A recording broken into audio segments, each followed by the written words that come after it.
Hello friends, welcome to hard and deep physics with Hardeep sir. देखिए, हम आज शुरू करने वाले हैं आपका सॉलिड स्टेट फिज़िक्स का एक और टॉपिक। बहुत इम्पॉर्टेंट टॉपिक है। आज हम पढ़ने वाले हैं, वैसे देखा जाए तो टॉपिक रहेगा Bragg's equation and Bragg's experiment. Bragg की समीकरण और ब्रैग का जो अनुप्रयोग एक्सपेरिमेंट जो उसने किया उस पर बात करेंगे। लेकिन सबसे पहले हमें ये देखना पड़ेगा कि इसमें करते क्या हैं। इसमें किया जाता है, पढ़ा जाता है डिफ्रैक्शन ऑफ एक्स रेज, यानी कि एक्स किरणों का विवर्तन। डिफ्रैक्शन एक्स रेज का कैसे होता है, उसके लिए एक बात माइंड में क्लियर कर लीजिए, कहीं भी भागने की ज़रूरत नहीं है।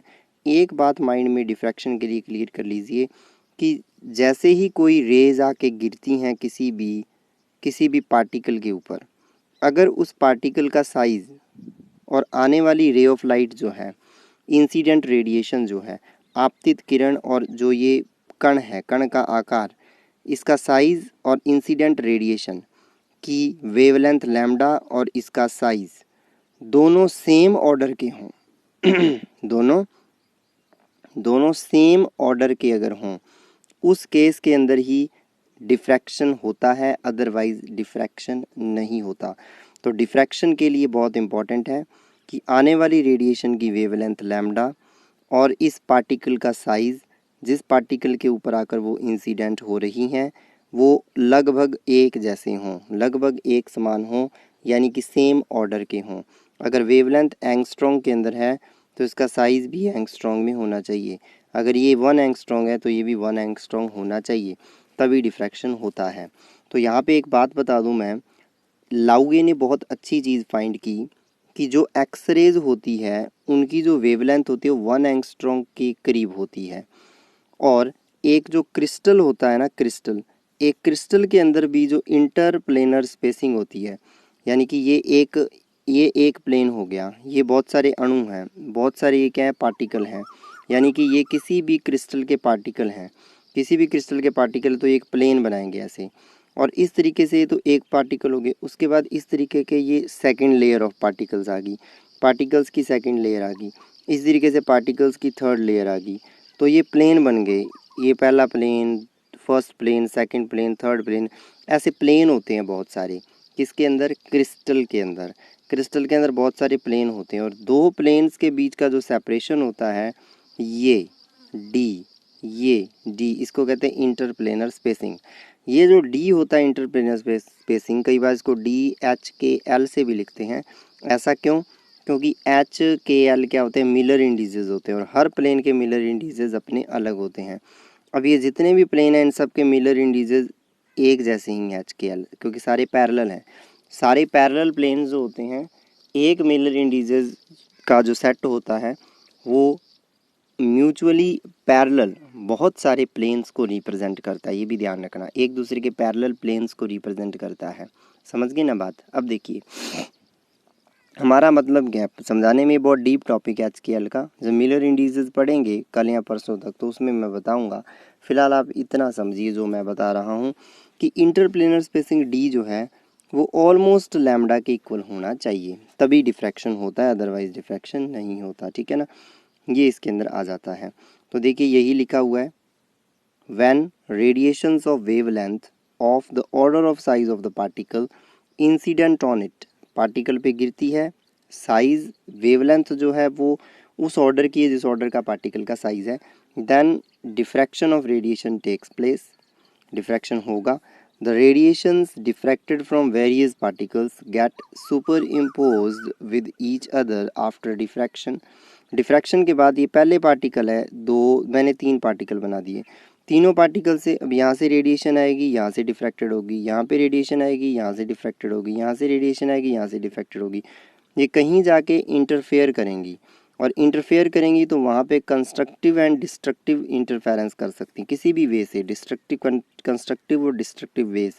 कंस्ट्रक्टिव इंटरफेरेंस करेंगी तो ब्राइट फ्रिंज बनेगी, आगे कोई भी फोटोग्राफिक प्लेट होगी वहाँ पे जाके गिरेगी, और वहाँ पे हमें पैटर्न मिल जाएगा जिसको डिफ्रैक्शन पैटर्न कहते हैं, जो इस तरीके से बनेगा। आपका इस तरीके से कैसे भी बन सकता है, कोई भी पैटर्न बन जाएगा, ये जैसे पीक्स बन जाएंगे अलग अलग। ठीक है, वही लिखा है, varies particles The radiations diffracted from various particles get superimposed with each other after diffraction and interfere as constructive or destructive waves.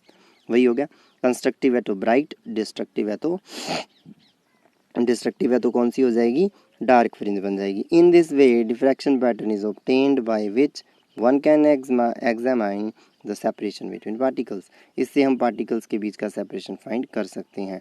Hindi में भी है, जब किसी कण पर उसके आकार की कोटि की तरंगदैर्ध्य वाली विकिरणें आपतित होती हैं तो विकिरणों में विवर्तन होता है.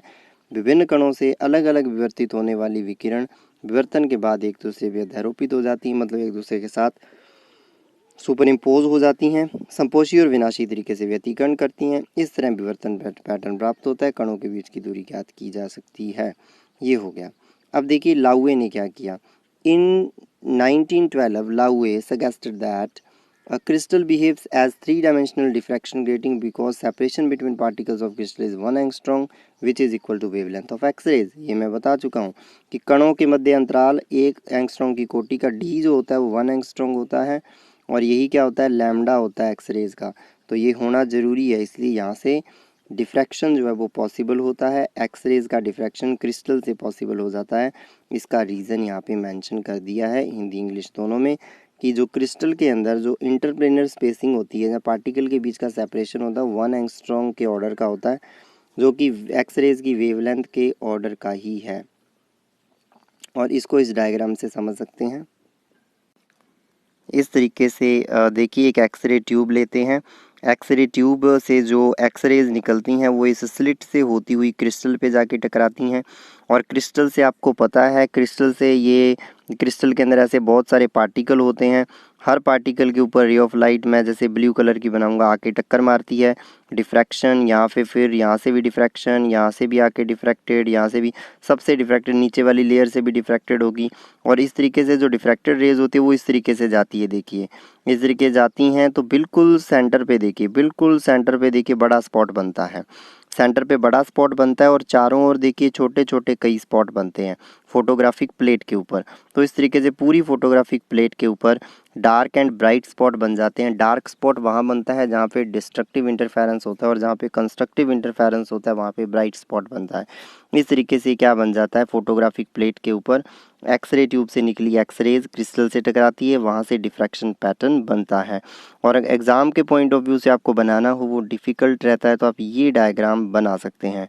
फोटोग्राफिक प्लेट है, उसके ऊपर आके एक्सरे बीम गिरेगा, एक्सरे ट्यूब को यहाँ शो कर सकते हो सैंपल के ऊपर. तो देखिए ये पूरा किसी एरिया में फैलेगा और कॉनिक शेप में होगा. देखो कॉन की शेप में है, ये कॉन की शेप में है और कितना एंगल है, ये देखिए 2 थीटा एंगल तक की क्या हो जाता है, पूरा फैल जाता है ना.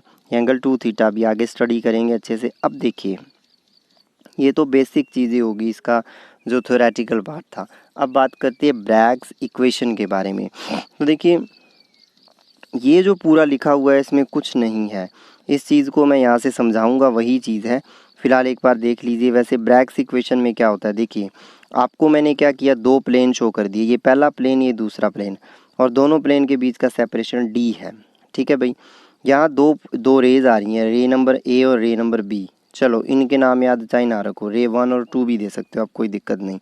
लेकिन जहाँ पे ये इंसिडेंट होती है वो पॉइंट ध्यान रखिए, ये बिल्कुल ए पॉइंट पे इंसिडेंट होती है, ए नंबर पार्टिकल पे, और ये नीचे बी नंबर पार्टिकल के ऊपर इंसिडेंट होती है. ए और बी में सेपरेशन कितना है, जितना इंटरप्लेनर स्पेसिंग है. कितनी है interplanar spacing, D interplanar spacing है, यानी कि दोनों प्लेन के बीच का सेपरेशन कितना है, डी है. अंतर समतल दूरी जिसको कहते हो. अब देखिए ये दोनों कितने एंगल पे आके इंसिडेंट होती है, दोनों बिल्कुल पैरेलल आ रही हैं, सो दोनों ही कितने एंगल पे आके स्ट्राइक करती है. देखिए थीटा एंगल पे आके यहाँ पे स्ट्राइक करती है. यहाँ पे ये लिखा हुआ है, ये ए पॉइंट पे आके गिरती है, बी पॉइंट पे आके गिरती है. अब ये देखिए यहाँ से चली बी से फिर गई इधर. ठीक है भाई, ये यहाँ से चली ए और ए से गई इधर. अब देखिए किसका पाथ ज़्यादा लॉन्ग लग रहा है, किसका पाथ रास्ता ज़्यादा लंबा है. तो आपको दिख रहा है कि इसका जो रे नंबर ए है, इसका रास्ता बी पे आके टक्कर मारती है, आगे जाती है, ज़्यादा लंबा है. कितना ज़्यादा लंबा है, और इस जो लेंथ का जो डिफरेंस होता है, दोनों के पाथ की लेंथ का डिफरेंस, उसको कहते हैं पाथ डिफरेंस, डेल्टा. और पाथ डिफरेंस अगर एन लैम्डा हो तो संपोषी व्यतिकरण, कंस्ट्रक्टिव इंटरफेरेंस और अगर ये 2n plus minus 1 lambda by 2 हो, 2n plus minus 1 lambda by 2 हो, यानी कि अगर n लैम्डा हो डेल्टा तो क्या होता है कंस्ट्रक्टिव इंटरफेरेंस, और अगर 2n plus minus 1 lambda by 2 हो तो होता है डिस्ट्रक्टिव इंटरफेरेंस, यानी कि विनाशी व्यतिकरण, यानी कि डार्क स्पॉट के लिए नीचे वाला होता है, ये डार्क स्पॉट के लिए होता है, और n लैम्डा किसके लिए होता है, ब्राइट स्पॉट के लिए। वही यहाँ पे हमें चेक करना है। अब देखिए कितना रास्ता ज़्यादा लंबा है, तो ए से इसके ऊपर लंब डालिए, परपेंडिकुलर ड्रॉ करो AM, और इधर परपेंडिकुलर ड्रॉ करो AN। तो आपको अब पता चल गया कि इस परपेंडिकुलर से पीछे तो बिल्कुल सेम रास्ता हो गया, दोनों का दिख ही रहा है, और इस परपेंडिकुलर के बाद भी सेम रास्ता है, जर्नी इसके बाद सेम है, और इन दोनों की जर्नी इससे पहले सेम है। तो इसकी इतनी जर्नी ज़्यादा है, कितनी है जर्नी ज़्यादा है, MB प्लस BN, ये जर्नी ज़्यादा है, यानी कि the path difference between the rays MB plus BN, MB plus BN। अब इसको निकालना है, यानी कि MB प्लस BN हमें कैलकुलेट करना है कितना है। तो क्लियर दिख रहा है, MB निकालने के लिए ट्रायंगल देखो AMB ले लोगे, तो देखिए MB निकालने के लिए ट्रायंगल ले लिया AMB, ये ट्रायंगल AMB मैंने यहाँ शो कर दिया। अब आपको पता है ये डिस्टेंस A और B के बीच का D है, मुझे MB निकालना है। ये एंगल थीटा कैसे हुआ, अब आपको पता है ये एंगल थीटा, ये एंगल क्या है, थीटा है ना, इसे निकाल सकते हो। ये एंगल पूरा क्या है, 90 डिग्री है ना, AB लाइन इससे कितना एंगल बनाती है, 90 डिग्री, ये थीटा हो गया, ठीक है ना, ये 90 हो गया। उसके बाद देखिए ये जो रे ऑफ लाइट आ रही है और ये इसके परपेंडिकुलर, ये पूरा 90, तो ये क्या रहेगा 90 माइनस थीटा, यानी कि इस तरीके से है। ये पॉइंट A है, समझने की कोशिश करो, ये पॉइंट M हो गया, और ये पॉइंट बिल्कुल नीचे B हो गया। अब एंगल्स आपको पता है, ये एक लाइन हो गई, ये एंगल आपको पता है थीटा है, ये एंगल आपको पता है थीटा है। फिर देखिए ये थीटा है, तो ये 90 डिग्री एंगल है ना, ये 90 डिग्री है जब, तो ये कितना रह गया, 90 माइनस थीटा रह गया, 90 माइनस थीटा। उसके बाद ये भी 90 है जो मैंने अभी शो किया है, तो ये क्या हो गया, ऑब्वियस सी बात है थीटा हो गया, क्योंकि ये 90 माइनस थीटा है तो इसको थीटा होना पड़ेगा, ये एंगल थीटा आ गया, ठीक है। ये एंगल थीटा आपको मिल जाता है, तो यहाँ से निकाल लीजिए साइन थीटा, साइन थीटा निकालोगे यहाँ से क्या आएगा, MB साइन थीटा क्या होता है आपको पता है ना, परपेंडिकुलर बाय जो उसमें कर्ण होता है, परपेंडिकुलर बाय यानी कि MB बाय AB हो जाएगा, MB बाय AB, तो MB की वैल्यू क्या आ जाएगी, AB साइन थीटा यानी कि D साइन थीटा। सिमिलरली आप BN निकाल सकते हो इस ट्रायंगल से, ABN ट्रायंगल से BN निकाल सकते हो, और BN क्या आ जाएगा, BN की वैल्यू भी निकालोगे तो यहाँ से साइन थीटा आ जाएगा BN बाई AB, यानी कि D साइन थीटा। तो दोनों D साइन थीटा टोटल हो जाएगा 2D साइन थीटा। तो इस तरीके से क्या आ जाएगा, 2D sine theta path difference आ जाएगा, पाथ डिफरेंस डेल्टा क्या आ जाएगा, 2D साइन थीटा। इसका मतलब यहाँ से क्या आ जाएगा, where D is interplanar separation, आपको पता है। Thus for constructive interference 2D sine theta हो जाएगा n लैम्डा के इक्वल, और डिस्ट्रक्टिव के लिए 2n plus minus 1 lambda by 2। फिर मैंने बोला था n इंडीजर है कोई, इसको ऑर्डर ऑफ डिफ्रैक्शन कहते हैं, फर्स्ट ऑर्डर डिफ्रैक्शन है तो 1 हो जाएगा, सेकंड ऑर्डर डिफ्रैक्शन है तो 2 हो जाएगा, दिक्कत नहीं है कोई। D है इंटरप्लेनर सेपरेशन बिटवीन प्लेन्स। अब देखिए इंटरप्लेनर स्पेसिंग है, मैंने बोला था ना HKL किसको रिप्रेजेंट करता है, एक दूसरे के पैरेलल प्लेन्स के सेट को, तलों के समूह को, जो पैरेलल होते हैं, समतल होते हैं, जो समांतर होते हैं एक दूसरे के, इस तरीके से उनके बीच की इंटरप्लेनर स्पेसिंग होती है, उसको DHKL भी लिख सकते हैं, कोई दिक्कत नहीं। तो D को D के पैर में HKL लगा के लिख दिया, कोई दिक्कत नहीं है। अब ये होगी Bragg's equation, 2D sine theta is equal to n lambda is known as Bragg's equation. अब क्या कीजिए, D निकाल लीजिए यहाँ से, यानी कि 2 साइन थीटा को नीचे ले जाइए। अब D मिनिमम कब होगा, फॉर मिनिमम इंटरप्लेनर स्पेसिंग, न्यूनतम अंतर समतल दूरी के लिए इसको मिनिमम करना है D को, तो साइन थीटा को मैक्सिमम करना पड़ेगा। ये देखिए साइन थीटा मैक्सिमम 1 होता है, 1 कर दो तो D मिनिमम क्या आ गया, n lambda by 2, D minimum क्या आ गया, n लैम्डा बाई 2, कोई दिक्कत नहीं है। साइन थीटा मैक्सिमम कर दो, मैक्सिमम 1 होता है तो D मिनिमम आ जाएगा। इसका मतलब hence interplanar spacing between two planes should be equal to और ग्रेटर देन लैम्डा बाई 2। यहाँ तो अब n लैम्डा बाई 2 है, फर्स्ट ऑर्डर के लिए n को 1 पुट करोगे हो जाएगा लैम्डा बाई 2। इसका मतलब D जो है वो कम से कम लैम्डा बाई 2 होनी चाहिए या इससे ज़्यादा होनी चाहिए, D लैम्डा बाई 2 से ज़्यादा होनी चाहिए जितनी मर्जी हो, तो ही डिफ्रैक्शन होगा, अदरवाइज नहीं होगा। मिनिमम λ/2 डिस्टेंस होनी ही चाहिए, λ/2 से कम नहीं होनी चाहिए। याद रखना, ये क्वेश्चन आ जाता है इसी डायरेक्ट, इम्पॉर्टेंट। प्रूव कीजिए मिनिमम सेपरेशन λ/2 होना चाहिए, तो उसके लिए आपको क्लियर होगी बात। ये आपका क्या हो गया, ब्रैग्स इक्वेशन हो गई। कोई दिक्कत नहीं है इसमें, ब्रैग्स इक्वेशन को प्रूव कर सकते हो आप लोग, बिल्कुल ही सिंपल है ये, कुछ नहीं है। अब बात करते हैं ब्रैग्स एक्सपेरिमेंट की, और अब आपका ये थोड़ा सा ही बचा है। अब देखिए, ब्रैग्स एक्सपेरिमेंट को मेथड भी कहते हैं, और experimental method for determination of lattice constant.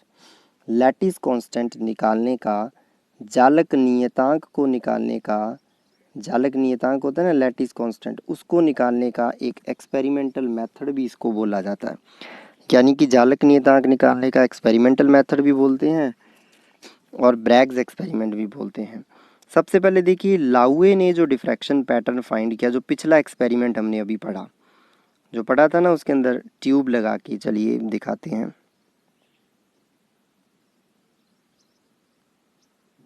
हाँ देखिए, चैनल सब्सक्राइब नहीं किया है तो प्लीज़ सब्सक्राइब कर लीजिए और शेयर कीजिए, वीडियो को पूरा सुना करो अच्छे से ताकि आपको समझ आए। देखो ये चीज़, ये जो एक्सपेरिमेंट हमने पढ़ा है, ये किसने किया था, हमने बताया था ना, लाउए ने।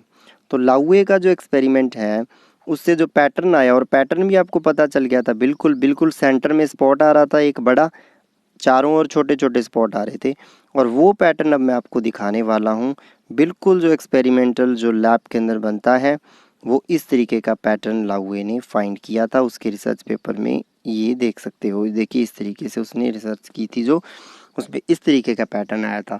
सेंटर में देखिए एक बड़ा स्पॉट है, चारों ओर छोटे छोटे स्पॉट है। ये लाउए का डिफ्रैक्शन पैटर्न था। Von Laue's diffraction pattern supported two important hypothesis. दो चीज़ें उसने मानी थी, दो उसकी क्या थी, परिकल्पनाएं थी। क्या थी, x raise were wave like in nature. उसने बोला कि प्रकाश वेव नेचर का होता है, तरंग प्रकृति का, एक्स रेज वेव लाइक होती हैं, यानी कि इलेक्ट्रोमैग्नेटिक, देयरफॉर वर इलेक्ट्रोमैग्नेटिक रेडिएशंस, इलेक्ट्रोमैग्नेटिक रेडिएशन होती हैं। ये पहली बात आपको क्लियर होनी चाहिए दिमाग के अंदर, ठीक है। और स्पेस लैटिस ऑफ क्रिस्टल, और उसने दूसरा माना कि लैटिस, जो क्रिस्टल के लैटिस को लिया। पहली बात तो एक्स रेज को क्या माना उसने, वेव माना, वेव माना, पार्टिकल नहीं माना। और फिर लैटिस की फॉर्म लैटिस को कैसे लिया, एज ए स्पेस लिया, जिसके ऊपर एक्सपेरिमेंट किया लैटिस के ऊपर, ठीक है ना। ये जो डिफ्रैक्शन पैटर्न है, ये सेकंड डिफ्रैक्शन पैटर्न, मतलब n=2 के लिए है, ZNS का पैटर्न है, ठीक है ना। ZNS का पैटर्न है ये, थोड़ा कॉम्प्लिकेटेड एंड ईजी रहना, ईजी कॉम्प्लिकेटेड होता है वैसे ये, लेकिन इसको ईजी बना के इन्होंने दिखाया है। ये किसका पैटर्न है, याद रखना है, ZNS का पैटर्न है, और सेकंड ऑर्डर का डिफ्रैक्शन पैटर्न है ये। इसको आप एग्ज़ाम के अंदर बना भी सकते हो, वहाँ डॉट बना के चारों ओर छोटे छोटे डॉट बना देना, इस तरीके से कैसे भी, और लिख देना नीचे ZNS का, और उसको ऐसे बंद कर देना, ठीक है। यानी कि इसको ऐसे बंद करके ऐसे बना देना, कहीं भी पेपर के अंदर बना सकते हो, पेंसिल का यूज़ करोगे वहाँ से अच्छे से बन जाएगा, ठीक है। आगे देखिए, Bragg consequently used X-ray diffraction to solve the first crystal structure which was structured on NaCl। सबसे पहले उसने NaCl पे काम किया था, ZNS पे नहीं। और NaCl की स्ट्रक्चर को फाइंड करने के लिए उसने एक्सरे का बार बार यूज़ किया, ठीक है ना, बार बार यूज़ किया। फिर देखिए 1913 के अंदर, single crystal produce spot pattern similar to that shown to the right. Single crystal जो होता है वो सिर्फ एक स्पॉट बनता है, जैसा कि यहाँ शो किया गया। However powder diffraction pattern looks quite difference.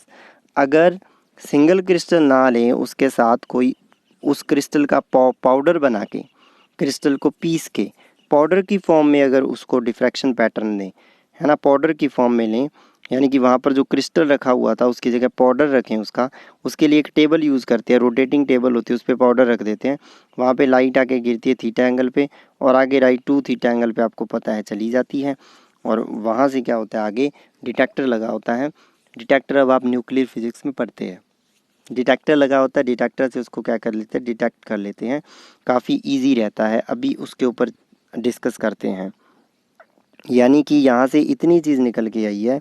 पहली बात तो एक्स रेज को वेव नेचर माना, और स्पेस की फॉर्म में क्या लिया, क्रिस्टल लैटिस लिया। ठीक है, ZNS का पैटर्न याद रखना इस तरीके का बना। सबसे पहले जो ब्रैग ने जो प्रयोग किया था वो NaCl पे किया था, लेकिन इसने ZNS पे किया था लाउए ने। एक्सपेरिमेंट का डायग्राम पीछे देखा आपने, बीच में एक स्पॉट बनता है, चारों ओर छोटे छोटे स्पॉट बनते हैं। अगर पाउडर की फॉर्म में यूज़ करें तो बहुत कॉम्प्लिकेटेड हो जाता है, उसको हम यहाँ पे शो नहीं कर सकते, दिखा नहीं सकते। इसका मतलब ये बहुत इंपॉर्टेंट लाइन है। पाउडर डिफ्रैक्शन पैटर्न, पाउडर की फॉर्म में क्रिस्टल को पीस लें और पाउडर बना लें तो कैसा बनता है। अब देखिए यही हम बता रहे हैं कैसे होता है। An X-ray powder diffraction pattern is plot of intensity of X-ray scattering at different angles by a sample. यानी कि इंटेंसिटी यानी कि आयनाइजेशन करंट। अब जब आप डिफ्रैक्शन पढ़ते हो तो NaCl के ऊपर एक्सपेरिमेंट किया था ब्रैग्स ने। ठीक है, तो ब्रैग्स ने जब NaCl पे एक्सपेरिमेंट किया था तो उसका जो पीक आई थी, देखिए 3 पीक आई थी। फर्स्ट ऑर्डर n=1 के लिए यहाँ पीक आई, n=2 के लिए यहाँ पीक आई। देखिए ये नीचे, देखिए ये पीक नीचे आती जा रही है और पीक आती जा रही है, करंट घटता जा रहा है, पीक आती जा रही है, इस तरीके जैसे मैंने बनाया है। यहाँ पे पीक आ रही है 1 पे n=, यहाँ पे पीक आ रही है n=2 पे, यहाँ पे n=3 पे। ये थीटा है, एक्स एक्सिस पे थीटा है, थीटा की वैल्यू इंक्रीज हो रही है, ये आयनाइजेशन करंट है। जब भी आप डिटेक्टर पढ़ोगे तो वहाँ पे आप आयनाइजेशन करंट को ही स्टडी करते हो, है ना, वही चीज़ है ये। पीक आती है 3 n=1 2 3 पे, ठीक है ना। वही चीज़ यहाँ पे लिखी हुई है कि intensity of X-rays scattered by different angles, theta के साथ इंटेंसिटी को ड्रॉ किया। कहने का मतलब, इंटेंसिटी का मतलब क्या है, जितनी ज़्यादा इंटेंसिटी होगी एक्सरे की, उतने ज़्यादा फोटोन जाके गिरेंगे किसके ऊपर, प्लेट के ऊपर, और वहाँ से उतने ज़्यादा इलेक्ट्रॉन निकलेंगे, मतलब उतना ज़्यादा आयनाइजेशन करंट। जितने ज़्यादा फोटोन जाके गिरेंगे उतने ज़्यादा इलेक्ट्रॉन मिलेंगे, उतना ज़्यादा आयनाइजेशन करंट। तो इंटेंसिटी वर्सेस एंगल, यहाँ पे यही लिखा है कि इंटेंसिटी वर्सेस एंगल ग्राफ बनाते हैं। तो इंटेंसिटी का मतलब मैं आयनाइजेशन करंट कह दूं, सीधा एक ही बात है। आयनाइजेशन करंट वर्सेस एंगल जो डायग्राम है वो ड्रॉ किया ब्रैग्स ने, और वो ऐसा आया, 3 पीक मिली 1 2 3 पे अलग अलग। और जैसे जैसे थीटा बढ़ता जा रहा है करंट नीचे आता जा रहा है, लेकिन पीक जो है वो भी थोड़ी थोड़ी नीचे आती जा रही है। 3 अलग अलग पीक्स मिली। और इसका थोड़ा देख लेते हैं, फिर मैं एक्सपेरिमेंट बता देता हूँ, इसको ख़त्म कर देते हैं पीक्स वाला काम। अब ये पता है 2d sine theta n lambda, n को 1 ले लिया, यहाँ से d निकाल लिया, निकल जाएगा। 2 साइन थीटा नीचे ले जाइए, ये आ गया, एन को 1 ले लीजिए, यहाँ से 1/d इसको पलट दीजिए। 1/d क्या हो जाएगा, 2 साइन थीटा बाई लैम्डा हो जाएगा, है ना। d है lambda by 2 sine theta, 1/d 2 sine theta by lambda हो जाएगा। 1/d प्रोपोर्शनल है देखिए साइन थीटा के।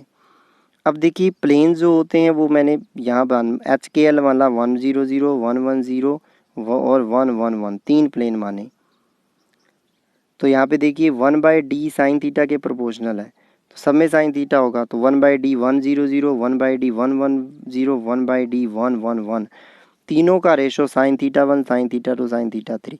जब एक्सपेरिमेंट किया तो पता चला इस प्लेन के लिए इस थीटा 1 आता है 5.9 डिग्री, 110 प्लेन के लिए आता है 8.4 डिग्री, और 111 प्लेन के लिए आता है 5.2 डिग्री। तो sine 5.9 degree, sine 8.4 degree and sine 5.2 degree, ये इन तीनों प्लेन्स के लिए अलग अलग इंटरप्लेनर स्पेसिंग का प्रोपोर्शनैलिटी इस तरीके से आती है।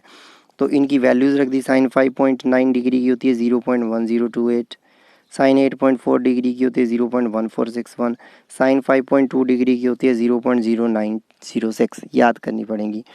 ये हो जाता है 1, या डायरेक्ट याद कर लेना 1। जब इसको पूरा डिवाइड वगैरह करके सॉल्व करते हैं √2 √3/2। ये जो इंटरप्लेनर स्पेसिंग का जो रेशो आता है ये होता है NaCl क्रिस्टल के लिए। मैंने बताया ही कि ब्रैग ने NaCl पे वर्क किया था और ZNS पे किसने वर्क किया था, लाउए ने। तो NaCl क्रिस्टल के लिए ये FCC स्ट्रक्चर होता है ये रेशो FCC स्ट्रक्चर का, और ये रेशो आपको याद करना पड़ेगा। सिंपल क्यूबिक के लिए होता है 1:√2:√3, 1:√2:√3। अब बीच वाले को √2 का भाग दे दो, तो 1:√2/2 का डिवाइड कर दो 2 एंड √3/2, दोनों को 2 का डिवाइड किया। दोनों को जब 2 का डिवाइड किया तो ये रह गया 1/√2 और ये रहेगा √3/2, ये आ गया, ये हो गया BCC, बेस सेंटर्ड क्यूबिक का रेशो। और जब फेस सेंटर्ड क्यूबिक की बात करते हैं तो ओनली थर्ड वाले को डिवाइड कर दो 2 का, तो इसको मत कीजिए, यानी कि जो बीच वाला इसमें 2 का डिवाइड ना कीजिए, √2 पड़ा रहने दो, इसमें डिवाइड कर दो, ये आ जाएगा। ये क्या बन जाएगा FCC, ये BCC, तो ये FCC का रेशो हमें मिला है। इसीलिए FCC इसीलिए जब यहाँ से रिज़ल्ट आता है तो वहाँ से रिज़ल्ट से पता चल जाता है कि ये FCC का रेशो है, तो ये आपके पास ईजी हो जाता है काफ़ी।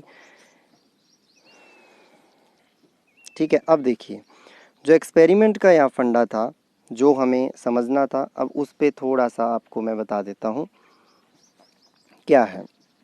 लेक्चर ज़्यादा लंबा नहीं करेंगे, थोड़ा थ्योरेटिकल है, इसका जो नोट्स है वो आपको एज ए PDF हमारे मिल जाएगा टेलीग्राम ग्रुप के ऊपर, और व्हाट्सएप ग्रुप पे भी मिल जाता है, तो आप ज्वाइन कर सकते हो। नंबर भी व्हाट्सएप दिया हुआ है हमारा, और उससे आप हमसे कोई भी डाउट हो पूछ सकते हो। देखिए इस तरीके से एक रोटेटिंग टेबल होता है, एक्सरे ट्यूब से जो लाइट आती है वो सैंपल पे गिरती है। ये टेबल ओमेगा एंगुलर वेलोसिटी से रोटेट कर रहा है, देखिए लिखा हुआ है। यहाँ पे आके थीटा एंगल पे इंसिडेंट होता है और यहाँ से 2 थीटा एंगल पे चला जाता है, डिफ्रैक्टेड 2 थीटा एंगल पे हो जाता है, आता थीटा एंगल पे है। इसके ठीक आगे डिटेक्टर लगा होता है, डिटेक्टर भी मूव करता रहता है, डिटेक्टर सैंपल के साथ साथ मूव करता रहता है ताकि डिफ्रैक्टेड लाइट जो है वो प्रॉपरली डिटेक्टर में घुसे। फिर डिटेक्टर क्या बनाए, आयनाइजेशन करंट और थीटा के बीच, थीटा आप काउंट करते जाओगे, थीटा आपको पता चलता जाएगा यहाँ से, और आयनाइजेशन करंट आपको डिटेक्टर से पता चलता जाएगा। उसमें डायग्राम बना देंगे, क्या दिक्कत है कि थीटा तो आपको कोई स्केल लगा होगा, वहाँ से थीटा पता चलता जाएगा कितना एंगल घूमा, और करंट की वैल्यू कहाँ से पता चलती जाएगी, डिटेक्टर से पता चलती जाएगी, और उनमें इस तरीके का डायग्राम आप बना दोगे, कोई दिक्कत नहीं है, पीक्स बन जाएंगी। और वो एंगल याद रखने हैं, रेशो याद रखना है, जिससे FCC प्रूव होता है। तो ये बहुत बार आया है क्वेश्चन, ध्यान रखना। The detector moves in circle around the sample, बिल्कुल ठीक है, डिटेक्टर भी घूमता है सर्कल में सैंपल के around. The detector position is recorded as the angle 2 theta, बिल्कुल 2 थीटा एंगल से रिकॉर्ड होती है। The detector record number of X-rays observed at angle 2 theta, बिल्कुल एक्सरेज वहाँ पहुँचती हैं, नंबर ऑफ एक्सरेज को एब्जॉर्ब करता है, एक्सरेज को काउंट करता है, काउंट पर सेकंड रिकॉर्ड करता है, ये कितनी एक्सरे लाइट, कितने फोटोन पर सेकंड आ रहे हैं उसको काउंट करेगा, क्योंकि वो करंट बताएगा, और करंट किससे आता है, और करंट की वैल्यू मैंने पहले ही बताया, जैसे ही एक्सरे आके इसके अंदर प्लेट पे गिरती है, डिटेक्टर के अंदर प्लेट लगी होती है, उस प्लेट पे एक्सरे आके गिरती है, वहाँ से इलेक्ट्रॉन निकलते हैं। जितनी ज़्यादा इंटेंसिटी एक्सरे की होगी उतनी ज़्यादा इलेक्ट्रॉन निकलेंगे, क्योंकि जितने ज़्यादा फोटोन गिरेंगे उतने ज़्यादा इलेक्ट्रॉन निकलेंगे, जितने ज़्यादा इलेक्ट्रॉन निकलेंगे उतना ज़्यादा आयनाइजेशन करंट। इसका मतलब ionisation current is proportional to intensity of X-rays. इसका मतलब इस थीटा के साथ इसका ग्राफ बना देते हैं। फिर to keep X ray beam properly focused the incident angle omega changes in consecutive, सीधी सी बात है कि इसकी रोटेशन इस तरीके से होनी चाहिए कि दोनों बिल्कुल साइमल्टेनियसली रहें, कि डिटेक्टर जो है बिल्कुल साथ साथ रहे के। अब डिटेक्टर पीछे रह जाए, रे आगे निकल जाए, तो फिर डिटेक्ट नहीं कर पाएगा, तो इसीलिए ये भी इसके साथ साथ ओमेगा से रोटेट करता रहता है, जिस रोटेशन से टेबल रोटेट करता है जिस पे सैंपल रखा है। जनरली सैंपल को पाउडर बना के रखते हैं यहाँ पे, और पाउडर बना के रखते हैं तो ऐसा नहीं आता, फिर थोड़ा सा डिफ़िकल्ट आता है। ZNS के लिए, क्रिस्टल के लिए है, इसके अंदर क्रिस्टल के अंदर और कुछ भी नहीं किया। अगर इस क्रिस्टल को हम क्या बना दें, पाउडर पीस के रखें, तो फिर ये अलग पैटर्न बनता है। तो दोस्तों ये आपका क्या था, आज का टॉपिक था। मुझे विश्वास है कि आप लोग इसको अच्छे से पढ़ोगे, देखोगे, और टॉपिक समझ भी आ गया होगा। कुछ भी नहीं है, मैं थोड़ा सा बैक चलता हूँ। हमने पढ़ा क्या है, सिर्फ 1 मिनट में अगर हम रिवीजन कर लेना तो सारा हमारे माइंड से वो चीज़ें ख़त्म हो जाती हैं जो डाउट्स होते हैं कई बार। एक्सरे का डिफ्रैक्शन पढ़ रहे हैं हम, ब्रैक्स, अगली इक्वेशन लाउए पे बनेगी, ठीक है, अगला जो लेक्चर बनेगा वो लाउए पे बनाएंगे, फ़िलहाल ब्रैक पे बनाए। कुछ नहीं, पार्टिकल का साइज़ लैम्डा जो वेवलेंथ आती है एक्सरे की, उसकी कोटि का होना चाहिए, और लाउए ने देखा बिल्कुल ठीक है। किसी क्रिस्टल के अंदर जो 2 प्लेन के बीच का सेपरेशन होता है D, वो 1 एंगस्ट्रॉन्ग होता है, और लैम्डा भी 1 एंगस्ट्रॉन्ग होता है एक्सरे का, तो उसको लगा बहुत अच्छा, ठीक है, ये काम में आ सकता है। लागुए ने यही किया, क्रिस्टल रखा, लाइट आके गिरी इस तरीके से। लेकिन पाउडर बना दिया ब्रैग्स ने, ZnS के लिए किया ब्रैग्स ने, और ये ब्रैग्स इक्वेशन आपको आती है फाइंड करनी, पाथ डिफरेंस निकाल के। पता चला मिनिमम डिस्टेंस n λ/2 होनी चाहिए, n को और भी मिनिमम कर दे 1, तो d मिनिमम λ/2 होना चाहिए। डिफ्रैक्शन होने के लिए ज़रूरी है कि कम से कम इंटरप्लेनर स्पेसिंग क्या हो, λ/2 ही होनी चाहिए या उससे ज़्यादा होनी चाहिए। फिर देखिए लागुए डिफ्रैक्शन पैटर्न, ये एक के ZnS के लिए बनाया उसने। फिर ये रोटेशन, डिटेक्टर साथ साथ रोटेट करना चाहिए इससे, और ये फिर ये आ गया, ये अपना डायग्राम आ गया। फिर यहाँ से हमने निकाला 1/d proportional to sine theta, ये अलग अलग इसकी वैल्यूज़ आ गई। साइन की वहाँ से पता चला NaCl FCC स्ट्रक्चर का होता है। दोस्तों ये था लेक्चर आपका पूरा, मेहनत कीजिए अच्छे से, और जितना हो सके हम सपोर्ट करने की कोशिश करेंगे। आपके पास नंबर हमारे हैं ही, और आप लोग को कोई भी नोट्स चाहिए हो, कोई डाउट हो, आप कमेंट किया कीजिए, और कोई क्वेश्चन पूछना हुआ पूछा कीजिए। आपको कोई भी लेक्चर चाहिए कि सर इस पे वीडियो बनाओ, नहीं बनाया अभी, या कोई डाउट हो, तो उसके लिए आप कमेंट कर दीजिए कीजिए। मैं आपके लिए हमेशा कोशिश करूँगा प्रेजेंट रहने की। भगवान सबको सद्बुद्धि दे। धन्यवाद।